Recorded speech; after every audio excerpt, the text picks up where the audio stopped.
கடவுள் ஏன் கல்லானான் மனம் கல்லாய்ப்போன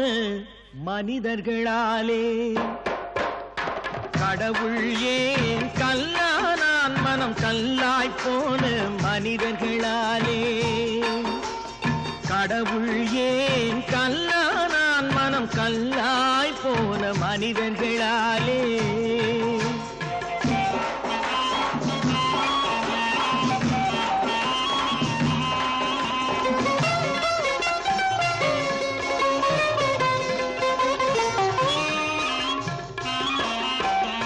கொடுமையை கண்டவன் கண்ணை இழந்தான் அதை கோபித்து தடுத்தவன் சொல்லை இழந்தான் கொடுமையை கண்டவன் கண்ணை இழந்தான் அதை கோபித்து தடுத்தவன் சொல்லை இழந்தான் இரக்கத்தை நினைத்தவன் பொன்னை இழந்தான்